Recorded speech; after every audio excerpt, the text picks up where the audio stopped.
Ready. નમસ્કાર, જય હિન્દ, જય ભારત.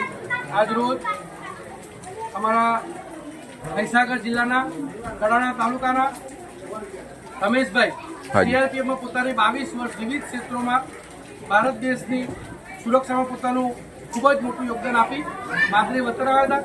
એમના સન્માન સમારોહમાં ગુજરાત પેરામિલિટરી સંગઠન તેમજ ખૂબ જ મોટી સંખ્યામાં એમના પરિચિતો ગ્રામજનો એમને શુભેચ્છા પાઠવવા આવ્યા હતા. ખાસ વિશેષ આજે ગુજરાત પેરામિલિટરી સંગઠન અહીંના જે ધારાસભ્ય છે ડિંડોર સાહેબ જે આદિવાસી સમાજના છે, એટલે ભલે આજે શિક્ષણ મંત્રી હોય પરંતુ પર્ટિક્યુલર એ આદિવાસી સમાજના નેતા છે.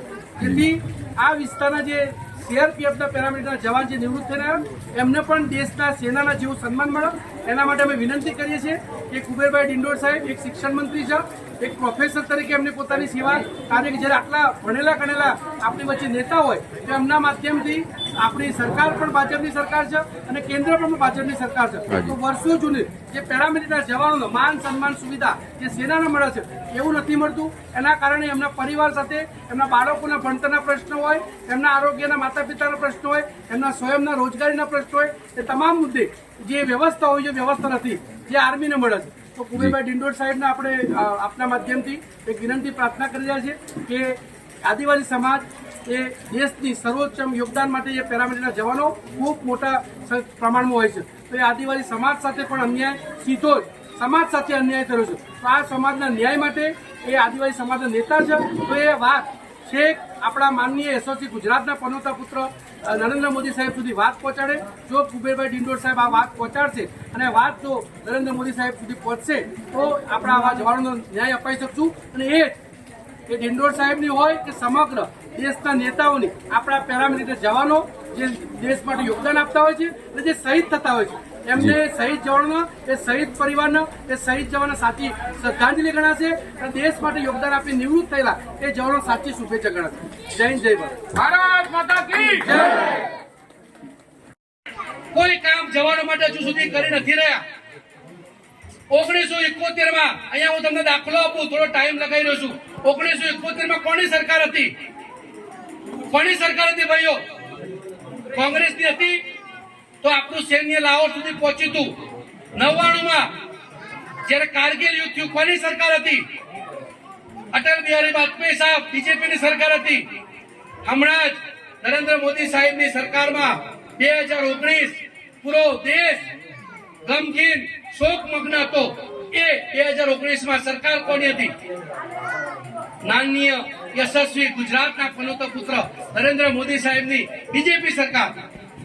તો સરકાર આવે ને જાય પણ આપણા જવાનોમાં કોઈ સરકાર સાથે કોઈ લેવા દેવા નથી. એ તો દેશભક્તિ રાષ્ટ્ર પ્રેમી છે. એને માત્ર ને માત્ર દેશનો નાગરિક સુરક્ષિત રહે, દેશ સલામત રહે, રાષ્ટ્ર સલામત રહે એના માટે પોતાનું સર્વોચ્ચ યોગદાન આપતો હોય છે. તો આપણે પણ જો પોતાના દેશ પ્રેમી રાષ્ટ્ર પ્રેમી બનતા હોય તો રાષ્ટ્ર અને દેશ હિતમાં જે અભિયાન ગુજરાત પેરામિલિટરી સંગઠન ચલાવી રહ્યું છે એ જવાનો તમામ નિવૃત્ત છે. પણ માત્ર ને માત્ર દેશના જે જવાનો જે દેશની સીમાની સુરક્ષા કરી રહ્યા છે, આંતરિક સુરક્ષા ખુદ આપણા પનોતા પુત્ર ગુજરાતના નરેન્દ્ર મોદી સાહેબ એમની પણ સુરક્ષાનું દાયિત્વ જ્યારે પેરામિલિટરીના જવાનો કરી રહ્યા હોય તો સાહેબને મારી વિનંતી છે કે આપ સૌ બહેનો ભાઈઓ વાત પહોંચાડજો કે સાહેબ બધા પ્રશ્નો તમે 370 કલમ, રામ મંદિર, ટ્રિપલ તલાક આવા ગંભીર મુદ્દાનું નિરાકરણ કરતા હોય તો આ જવાનોનો પ્રશ્ન ભારતનો કોઈ પાર્ટી હોય, નેતા હોય, કોઈ નાગરિક હોય, કોઈ પણ હોય, નાનામાં નાનો મજૂર જે વિરોધ નથી કરી રહ્યા તો પછી નરેન્દ્ર મોદી સાહેબ ઉપર હું પ્રશ્ન ચિહ્ન મૂકી રહ્યો છું આજે કે કેમ શા માટે હજુ સુધી આ મુદ્દો એમને એમ સળગતો છે. આપણા જવાનો તમારા ઉપર ખૂબ વિશ્વાસ રાખીને બેઠા છો. એ વિશ્વાસ ઉપર તમે આજે પાણી ફેરવી રહ્યા છો.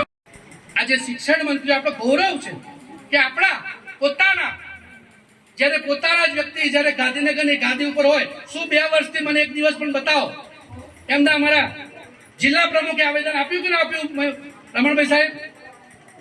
હા, જો એમને આવેદન આપ્યું તમને ગંભીર હોવું જોઈએ કે ના હોવું જોઈએ? આપણે સર્વે આજે સીઆરપીએફના નિવૃત્ત ભાઈ રમેશભાઈના સન્માન સમારોહમાં હોઈએ તો જે નિવૃત્ત થઈને આવ્યા એમને પણ તમામ સુવિધાઓ જે આર્મી સેનાને મળે એના માટે આપણે ગુજરાતમાંથી એક અભિયાન ચલાવ્યું છે.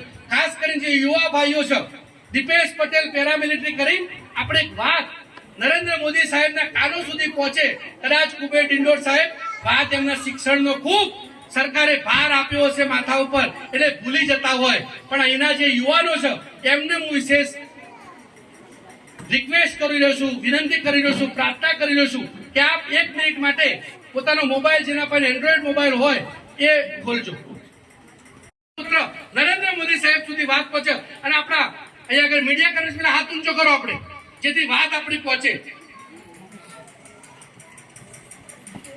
હવે આર્મીના જવાન, જો તમારે ખરેખર વીરો કો વંદન અને મિટ્ટી કો નમન કરવું હોય તો કુબેરભાઈ સાહેબને કહેજો આ તકતી લગાવવાથી નહીં થાય.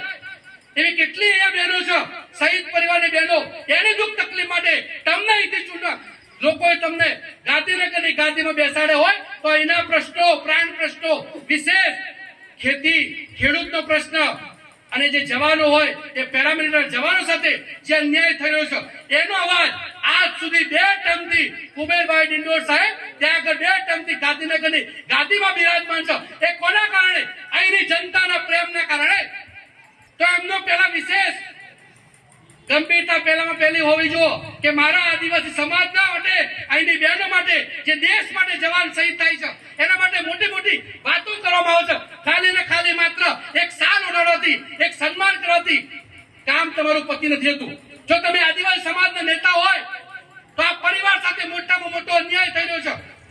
24 સીટ ઉપર તમામ આદિવાસી સમાજ જેમના દીકરા દીકરી આજે આપી રહ્યા છે, કેટલાય જવાનો શહીદ થઈ રહ્યા છે, કેટલી બહેનો વિધવા થઈ રહી છે, કેટલાય દીકરાઓ પોતાની પિતાની છત્રછાયા ગુમાવી રહ્યા છે. તો શું સાહેબની ગંભીરતા હોવી જોઈએ કે ના હોવી જોઈએ? સૌથી પહેલામાં પહેલો સાહેબને તમે મારા તરફથી જણાવજો. આજે આયા હોય તો મને સૌનો ગૌરવ થાય કે કમસે કમ અહીંયા આગળ આવીને બેઠા હતા. આજે આવેલો છે મને દુઃખ છે કે સાહેબ કમસે કમ એટલીસ્ટ જવાનના કાર્યક્રમમાં મોટી મોટી વાતો સ્ટેજ ઉપર તો મોટા મોટા ડીંગો મારતા હોય છે કે હું જવાન માટે આ કરી દઉં.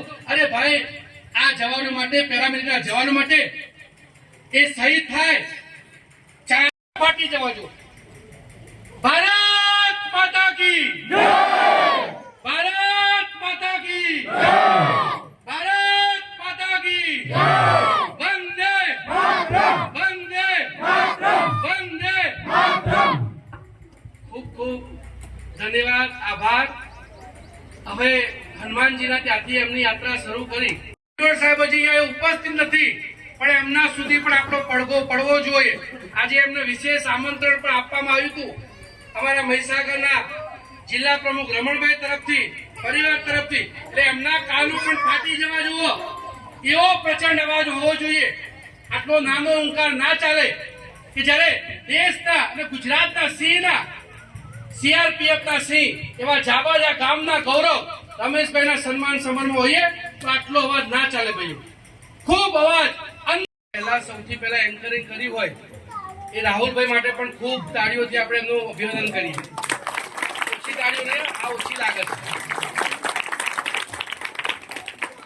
સાથે સાથે વાતથી રજૂ કરવું એ પહેલા આ વિસ્તારમાં ખૂબ જ અમારા પેરામિલિટરીના પરિવારના પ્રાણ પ્રશ્નો સતત એમના ન્યૂઝપેપરના મારફતથી, સોશિયલ મીડિયાના માધ્યમથી સલમાનભાઈ અહીંયા આગળ ઉપસ્થિત છે. એમનું પણ હું વિશેષ અમારા એના મહીસાગરના જિલ્લા પ્રમુખ છે એમને, ઝોન પ્રમુખને કહીશ કે એમને પહેલા સન્માનિત કરવામાં આવે. ચાલે સાહેબ, 2 મિનિટ આવી જાઓ સલમાનભાઈ.